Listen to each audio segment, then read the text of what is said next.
Hello, আসসালামু আলাইকুম প্রিয় শিক্ষার্থী বন্ধুরা। ষষ্ঠ থেকে দশম শ্রেণীর অর্ধবার্ষিক পরীক্ষা 2025 নিয়ে জরুরি নির্দেশনা প্রকাশ।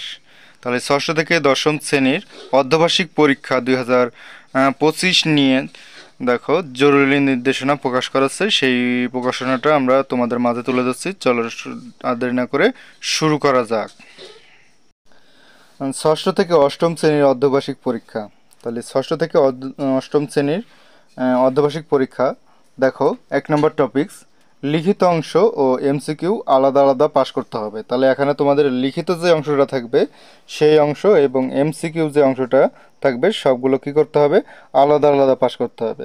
2 নম্বর টপিকস লিখিত অংশের 70 নম্বরের থাকবে 30 নম্বর পেয়ে পাশ করতে হবে। তাহলে লিখিত যে অংশটুকু থাকবে তার মার্ক থাকবে হলো 70। তোমাদের সেখানে পাশ করার জন্য 23 নম্বর পেতেই হবে।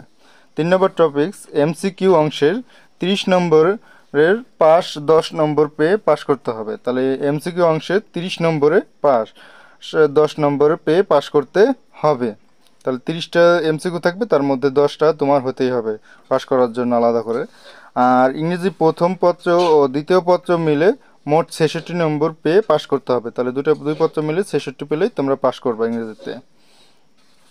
নবম শ্রেণী অর্ধবার্ষিক ও দশম শ্রেণীর প্রাক নির্বাচনী। তাহলে নবম শ্রেণীর অর্ধবার্ষিক ও দশম শ্রেণীর প্রাক নির্বাচনী। দেখো, টপিকস একে লিখিত অংশ ও এমসিকিউ অংশ আলাদা আলাদা পাশ করতে হবে। তাহলে নবম এবং দশম শ্রেণীরও তোমাদের কি করতে হবে, লিখিত অংশ এবং এমসিকিউ অংশে আলাদা আলাদা পাশ করতে হবে। যেসব সাবজেক্ট লিখিত অংশে 70 থাকবে সেখানে 23 নম্বর পেয়ে পাশ করতে হবে। তাহলে যেসব নম্বরে তোমার 70 মার্কের থাকবে লিখিত অংশের সেগুলো 23 পেয়ে পাশ করতে হবে। 23 পেলেই পাস হবে। তারপর দেখো, টপিক্স নাম্বার 3 50 নম্বরের সাবজেক্টগুলো 17 নম্বর পেয়ে পাস করতে হবে। তাহলে 50 নম্বর যে সাবজেক্টগুলো আছে সেগুলো তোমার কি করতে হবে, 70 নম্বর পেয়ে পাস করতে হবে লিখিত অংশ, যেগুলো 50 থাকবে। যেমন সাবজেক্টগুলো হতে পারে পদার্থ, রসায়ন, উচ্চতর গণিত, জীববিজ্ঞান, কৃষি শিক্ষা, কায়স্থ বিজ্ঞান, এই ধরনের। মানে 50 নম্বরের সাবজেক্ট 70 নম্বর পেয়ে তোমাদের কি করতে হবে, পাস করতে হবে। তাহলে এই ছিল। চলো পরবর্তীটা দেখে নিই। টপিক্স নাম্বার 4 দেখো, এমসিকিউ অংশে 30 নম্বরের মধ্যে 10 নম্বর পেয়ে পাস করতে হবে। তাহলে 30টা এমসিকিউ থাকবে, তার মধ্যে 10টা হতেই হবে সঠিক। তাহলে 10 নম্বর পেয়ে তোমার সে জায়গায় কী করতে হবে, পাস করতে হবে। আর এমসিকিউ অংশে 25 নম্বরে পাস 9 নম্বর পেয়ে পাস করতে হবে। তাহলে যখন তোমার এমসিকিউ 25টা থাকবে সেই অংশের 9 নম্বর পেয়ে তোমার পাস করতে হবে। এবং ইংরেজি প্রথম ও দ্বিতীয় পত্র মিলে মোট 66 নম্বর পেলেই পাস করবে। তাহলে এখানে ইংরেজি প্রথম পত্র এবং দ্বিতীয় পত্রে দুই পত্র মিলে তুমি যদি 66 পাও তাহলে তুমি পাস করতে পারবা, আর যদি 66 কম পাও তাহলে ফেল।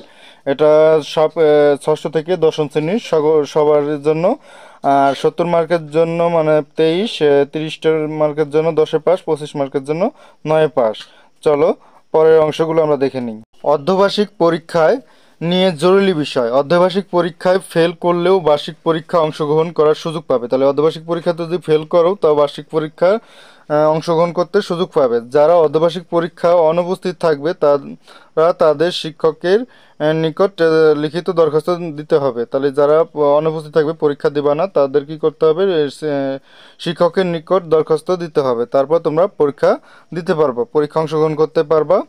তাহলে তোমরা সবাই পরীক্ষা অংশগ্রহণ করতে পারবা আর পরীক্ষা যাতে ভালোভাবে দাও সেই আশা কর্ম রেখে আজকের মতো এখানে শেষ করছি। আল্লাহ হাফেজ।